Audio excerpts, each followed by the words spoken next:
한다면 어떻게 되겠어요?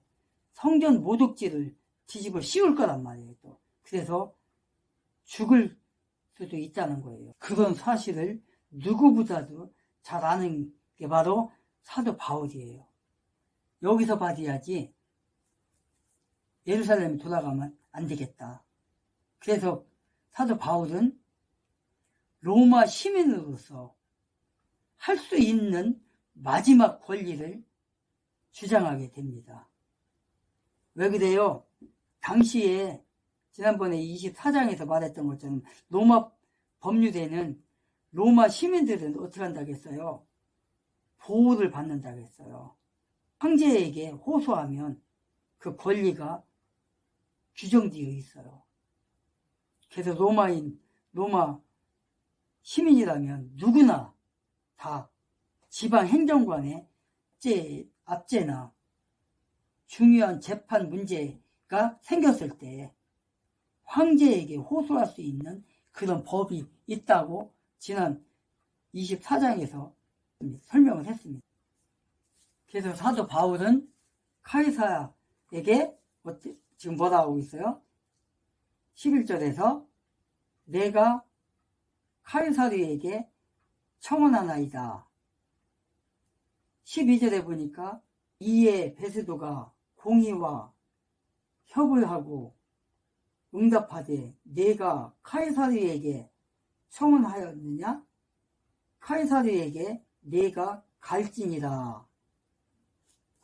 드디어 이제 로마로 가게 되는 장면을 다음에 하게 될 것 같습니다. 베스도는 뭐라고 하는 거예요 지금? 배석자들과 상의했다고 해요 지금.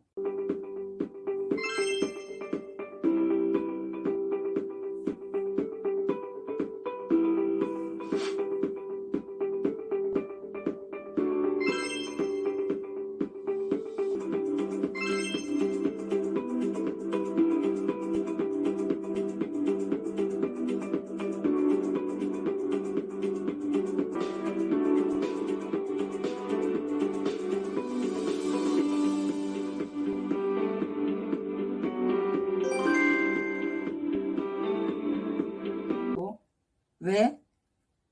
지금 11절에서 지금 카이사르에게 나를 보내달라. 카이사르가 누구예요? 황제. 로마로 가는 거예요. 이제 로마로.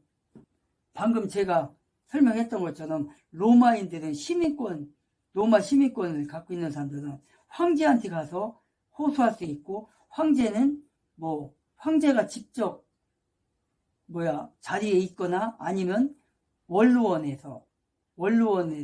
지정을 해가지고 거기서 재판하게 해줄 수도 있고, 그래서 재판 과정에서 죄가 있으면 거기서 판결이 돼서 감옥을 갈 사람은 감옥 가고 사형낼 사람은 사형내고 이런 한단 말이에요. 그렇게 하고 나서 체벌을 한단 말이에요. 그래서 지금 사도 바울이 카이사르에게 보내달라, 차라리 예루살렘에도 안 가겠다, 지금 이런 거예요 지금. 그래서 이렇게 11절에서 사도 바울이 카이사르에게 보내달라니까 베세도가 지금 어떻게 한 거예요? 협의했대요. 공의하고. 공의하면 뭐예요? 재판석에 있는 사람들하고 상의를 해갖고 지금 보낸다는 거예요. 상의한 후에 내가 가이사르에게 호소하였으니 가이사에게 가리라. 그런 거예요. 이 배석자들, 사내들인 공회원을 말하는 겁니다. 이게 바로. 거기에 공회원이면 뭐예요? 재판관들이잖아요. 그 사람들과 총독의 행정부, 고급 관리들이란 말이에요. 이 사람들과 상의해서 지금 베스도는 그들로부터 조언을 받고, 그래, 로마로 보내자, 카이사르의 법정에 서게 하자, 판결을 내린 거예요. 그래서 이제 로마의 법정에 로마 시민의 법에 따라서 호소하면 카이사르의 법정에 쓸 수 있고 그곳에서 제목이 정해질 때까지 아니면 무죄를 받을 때까지 이제 재판을 하게 돼 있는 거예요. 그렇게 하고 나서 이제 판단이 해서 감옥을 가든 사형을 당하든 석방을 하든 이제 하는 거예요. 그래서 바울에게 쓰였던 제목은 뭐예요? 크게 로마법에 따르면 사형에 해당하는 정치적 선동의 죄와 송내초등학교가 민주시민 역량 강화한다며 서울의 봄 관람 추진했다가 급취소. 바로 유튜브에서 논란 일자 이틀 후에 죄송하다며 취소. 네, 정말 역사 왜곡 영화, 쓰레기 영화 이거를 초등학교, 그것도 공립초등학교예요. 공립초등학교에서 이거를 단체 관람한다? 말도 안 되는 거죠. 이렇게 말도 안 되는 일을 했더니 저희가 방송하고 나서 이렇게 됐습니다. 뭐라고 했냐? 영화 관람으로 인한 부정적 영향에 대한 염려스러운 의견 등이 제시되어 본래 계획하였던 영화 관람을 취소하기로 결정하였습니다. 죄송한 말씀드리며 학부모님들의 이해와 양해드립니다. 네, 바로 가로세로 연구소가 문제를 지적하면서 이런 일이 벌어졌습니다. 정말 여러분들 덕택입니다. 여러분들이 제보를 해주셨기 때문에 저희가 이런 방송을 할 수 있었고, 아울러서 또 이런 잘못된 이 단체 관람, 관객 동원, 관객 수 조작 저희가 막을 수 있었습니다. 아울러서 우리 오상종 단장님이랑 조만간 이런 문제 전교조가 장악한 이런 학교들 앞에서 저희가 서울의 봄 관객 수 조작, 관객 동원하면 그 앞에서 집회하겠습니다. 아무튼 여러분들 또 이런 초등학교, 이런 중학교, 이런 고등학교 있으면 얼마든지 저희 가로세로 연구소로 제보 많이 해주시길 바라겠습니다. 자, 왜냐? 대표적인 좌파 매체 스포츠 경향에서도 저희 가로세로 연구소를 또 언급해줬어요. 서울의 봄 초등학교 단체 관람, 좌빨 교육 지적에 결국 취소 이래주셨네요. 자, 한번 볼까요?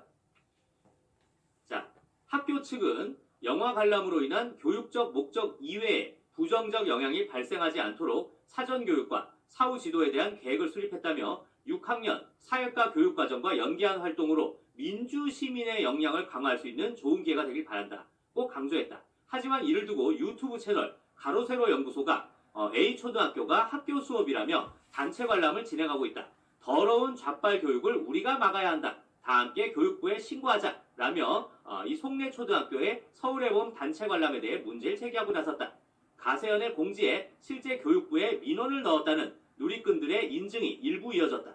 해당 학교 측 또한 영화 관람으로 인한 부정적 영향을 공지로 내세운 것과 같이 이에 대한 부담감을 느낀 것으로 보인다라고 밝혔네요. 자, 한번 통지서 한번 볼까요? 네, 이와 같이 2023년도 6학년 책가방 없는 날 취소 안내. 책가방 없는 날을 역사 왜곡 영화를 꼭 보면서 책가방 없는 날을 행사를 해야 돼. 역사를 영화로 배우는 나라는 역사는 학교에서 배워야지 역사를 영화로 배워요? 그러면 저 영화가 다큐멘터리 영화였습니까? 네? 저거는 말 그대로 역사 왜곡이 들어간 픽션입니다. 픽션. 픽션에서 역사를 배워요? 저게 초등학생들한테 강제로 동원해서 관객수 조작까지 해가면서 해야 되는 게 말이 됩니까, 여러분? 이런 거를 지적하는 그 역할 저희가 앞으로도 계속하겠습니다. 앞으로도 이런 전교조 교사들이 엄한 짓 하면 저희가 그 행사, 그 학교 앞에 가서 아예 집회를 하도록 할 테니까 여러분들 많은 제보 부탁드리겠습니다. 유대법 사형에 해당하는 성전 모독죄, 로마법에 저축이 되냐, 유대법에 저축이 되냐, 그런 문제로 인하여서 이제 로마로 가서 재판을 받게 된다는 것을 지금 말하는 거예요. 그렇기 때문에 베드로는 이제 바울의 상소를 접수를 했고 이제 보내게 될 겁니다. 그런데 중요한 사실은 뭐예요? 비록 베드로가 자신의 이익을 위해 바울의 상소를 허락했지만 그로 인해 바울을 로마로 어떻게 된다? 보내게 됐다. 이게 뭐라고요? 하나님의 뜻이 이루어지는 순간이다. 그 말인 거예요, 지금. 지난번에 24장 마지막에 다 했죠. 이게 바로 하나님의 섭리고, 이게 바로 하나님의 계획이고, 이게 바로 하나님의 경륜이라는 겁니다. 이처럼 하나님께서는 당신의 뜻을 성취하기 위해서 통치자들을 사용한다는 거예요. 사람을 사용하신다는 거예요. 사람을. 모든 일은 다 하나님께서 사람을 통해서 이렇게 일을 해요. 베세도라는 사람이, 베세도 총독이 유대법에 대해서, 종교법에 대해서 환하게 알고 있었다면, 지난번에도 24장에도 말했던 것처럼 로마를 갈 수가 있겠느냐고. 못 간다고요. 자기가 훤하게 아는데, 벨릭스처럼 훤하게 알았다면 못 간다고요. 안 보낸다고요. 자기가 다 해버리고 말지. 그랬으면은 사도 바울이 로마도 못 가고 예루살렘에서 죽었을 수도 있어요. 그러나 하나님의 계획은 뭐예요? 사도 바울을 로마까지 보내서 로마를 복음화시킨다. 그 계획을 세운 거예요. 그래서 하나님께서 역사하는 거예요, 지금. 이 때문에 우리는 우리를 향한 하나님의 뜻 역시 변함없이 이루어질 것이라는 것을 확신을 해야 된다는 거예요. 사도 바울처럼. 하나님 앞에서는 악인은 결코 편하지 않고요. 악인은 결코 온전하지 못해요. 결국에 가서는 의인이 이기게 돼 있어요. 아무리 사악한 자들이, 거짓 선동자들이 저렇게 개판을 치고 있지만 결국은 이기게 돼요. 선을 이길 수는 없어요, 악이. 지금 대한민국도 마찬가지잖아요. 6개월에 다 끝내야 되는 재판을 갖다가 2년, 3년씩 끄는 거 봐요. 저 악인들이. 대법관을 안 세우잖아요, 지금. 정말 나라를 위해서 일할 사람은 안 세우잖아요, 지금. 정말 정상적인 방송을 만들려고 하는 이동관을 탄핵시키는 거 봐요. 저런 자들이라고요. 이재명을 수사했다고 해서 수원의 그 검사 2명을 또 탄핵을 시키잖아요. 이런 자들이라고요. 저런 자들을 내년 총선 때 또 찍어준다? 이거는 김일성 주사파 아니라고 볼 수가 없어요. 이거는 만약에 정말 전라도가 저 더불어당을 계속해서 찍어준다면 저거는 공산주의자들이고 대중이 김일성 주사파인 것처럼 김일성 신봉자인들 김대중과 똑같은 놈들이 되는 거예요. 김대중 하나 영웅 만들기 위해서 전라도가 저렇게 지금 쓰레기 지방이 됐잖아요. 지금 99% 표가 나오는 그 지방이 그게 온전한 놈들입니까? 그게 솔직한 얘기로 99%가 그런 놈들이라고요. 그건 뭐야? 김일성 신봉자들이라는 거예요. 그 전라도 지역에 사는 놈들은 목사고 교인들이고 다 거짓이라는 거예요. 가짜라는 거예요. 왜? 더불어당 찍어줘가지고 저 의원들이 국회에 가지고 뭐를 만들어요, 지금. 동성애법 통과시켰지요. 국가 재산을 갖다가 모든 토지를 다 국가로 기속시켰지요, 지금. 기업을 갖다가 지금 120개가 지금 다 국가게 됐다고요, 지금. 법을 그렇게 통과시켰다고, 문재영이라는 자가 지난 5년 동안. 그걸 국민들이 알아? 모르잖아요, 지금. 이런 당을 찍어준다고? 이렇게 말하는데도, 이렇게 사실을 말하는데, 진실을 말하는데도, 그거라고? 이 나라가 공사나 돼봐야 전라도가 정신 차려봐야 소용없지. 그때 이미 늦어버렸으니까. 90년대에 이 나라가 자유민주주의 대한민국이 세워질 때 직전에 그 3년 동안 미국에 의해서 해방이 돼가지고 있을 때 3년 동안에 대한민국 건국할 때 박헌영이라든가 또 여러 놈이 있었잖아요. 김원봉이라든가 이런 놈들 그렇게 공산안을 만들려고 했다가 안 되니까 국계로 넘어가가지고 김일성한테 충성했다가 결국은 완성한 다음에 다 총살당하잖아요. 전라도가 그런 꼴을 당해야 그때서 구구들 말이 맞았네.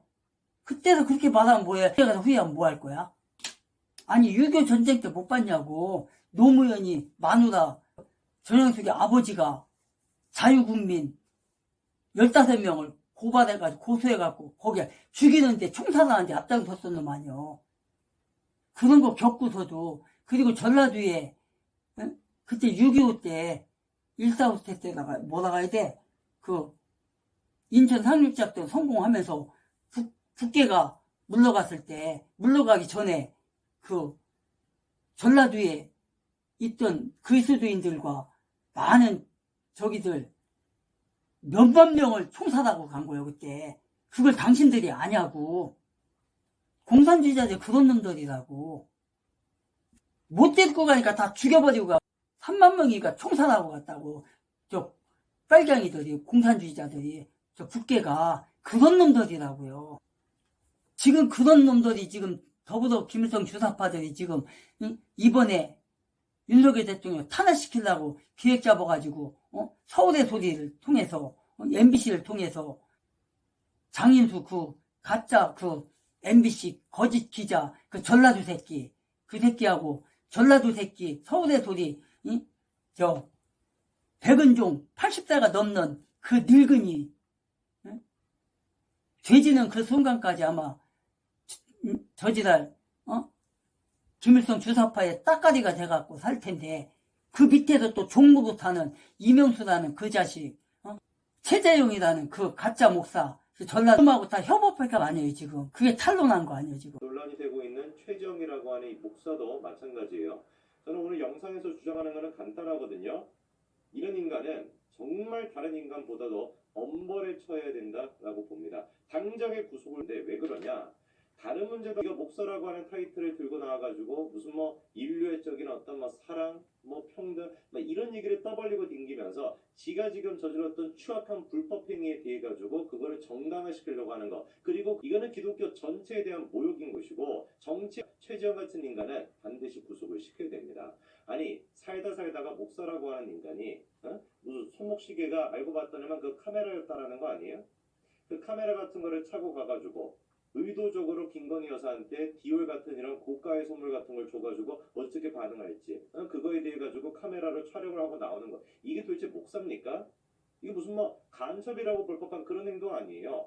통상적인 목사였다라고 한다면 야 이건 안 된다. 내가 아무리 그래도 그렇지 아무리 내가 막 정치적으로 김건희 여사가 싫고 윤석열 대통령이 싫다라고 해도 목사로서 양심이 있는데 인간으로 손목시계 같은 거에다가 카메라를 차고 가가지고 그런 것들을 막 찍을 수가 있겠냐. 나는 못한다 라고 얘기가 나와야지 정상인데 과거를 조금만 살펴봐도 금방 알 수가 있더라고요. 야 특히나 이 북한에 대해 가지고 평양에 대해 가지고 지극히 관심이 높은 사람인 것 같습니다. 아예 그래가지고 국가보안법이 처음으로 적용될 수도 있다. 뭐 이런 얘기까지 있었다라고요. 실제로 뭐 조사도 받은 것 같은데, 근데 이게 코미디도 이런 코미디가 없는 게요.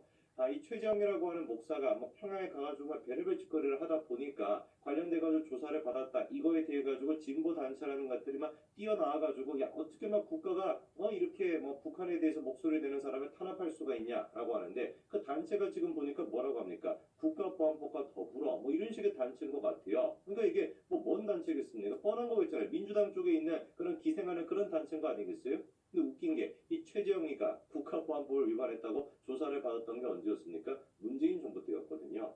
그러니까 그 문재인 정부에서조차도 그렇게나 북한에게 순종적인 모습을 보였던 문재인 정부에서조차도 야 이거는 좀 심한데 싶어가지고 조사를 받았던 사람이 누구였던 거예요? 최재형이었던 겁니다. 그 내역을 한번 보십시오. 이거 뭐 기가 막힙니다. 북평양 14선언 뭐 기념 토론회도 가고요. 전승절 기념 행사에도 참석을 하고요. 태양절 행사에도 참석을 하고요. 잔입하고 탈출하고 찬양 공모하고 해협통신하고 아니 이거는 그냥 뭐 누가 보든지 간에 이 지금 혐의만 보더라도 그냥 뭐 간첩이라고 봐야 되는 거 아니겠습니까? 저는 그래서 궁극적으로 또 의문이 드는 것이 이 정도 수준밖에 안 되는 인간을 사실상 대한민국 국민이라고 보기에도 고개가 막 절레절레 지금 그어지는 이 인간을 어떤 루트를 통해 가지고 김건희 여사가 만나게 됐는지 이게 조금 이해가 안 되더라고요. 얘기를 들어보니까 김건희 여사 가족과 뭐 좀 인연이 깊은가 봅니다. 고향도 봤고 가족 간 친분도 있고 큰형님이 김건희 여사 부친이랑 같이 마침 근무한 인연도 있고 이래가지고 지난 대선 동안에 윤석열 대통령이 북한 문제에 대해서 강경한 그런 메시지를 내놓지 않았습니까? 그거에 대해 가지고 막 걱정이 돼가지고 대선 3개월 전부터 접촉하기 시작했고 그래가지고 김건희 여사랑도 연락이 닿았다. 이게 지금 최재형 목사라고 하는 인간이 주장하고 있는 내용입니다. 그런데 대선 3개월 전이라고 한다면 이때가 언제였어요? 여러분 기억나시죠? 그렇죠? 서울의 소리라고 하는 이명수 이 기자랑 김건희 여사 두 사람이 통화를 주고받았다. 이것 때문에 막 한창 시끄러웠던 그 시기 아닙니까?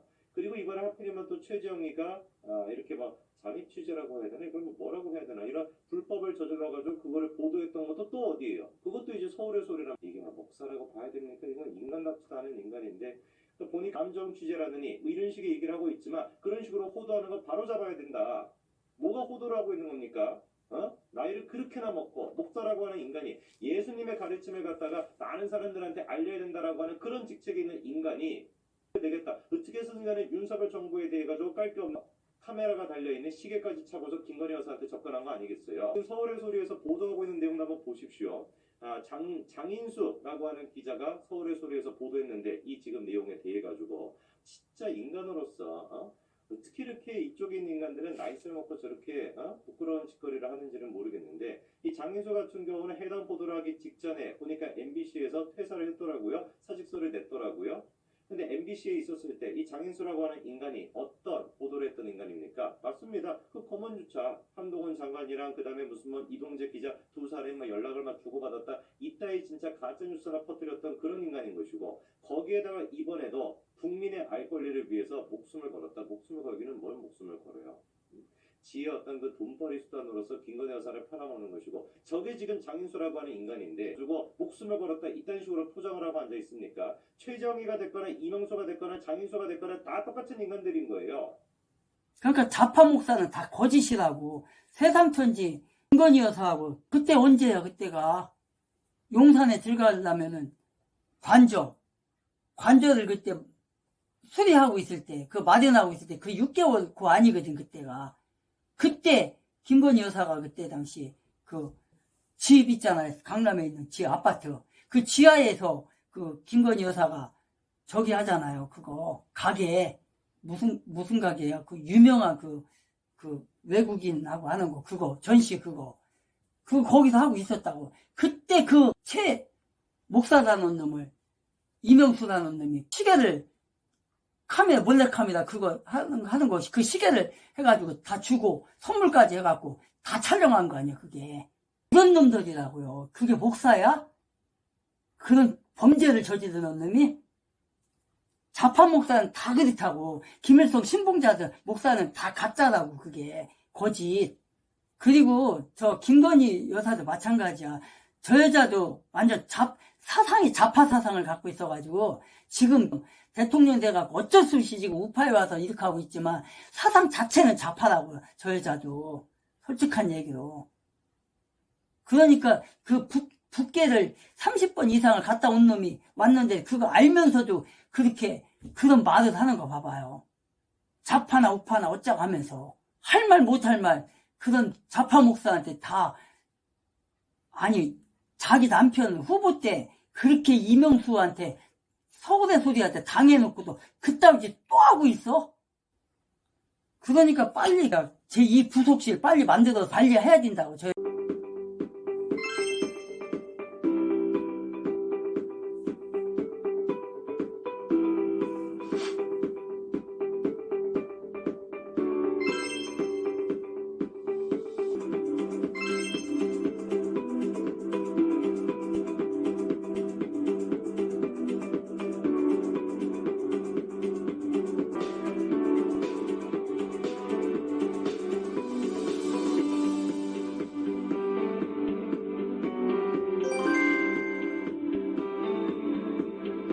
윤석열 대통령이 해외로 다니면서 지금 그렇게 지금 다 해놓고 지금 돈 벌어오고 지금 이 위상을 이렇게 높여놨는데 이 순간적인 그거 하나 때문에 지금 완전히 다 무너졌잖아 지금.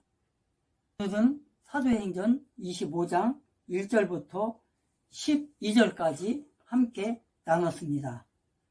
다음에는 이제 이어서 하기로 하겠습니다. 나가기 전에 구독 안 하신 분은 구독은 좋아요 부탁합니다.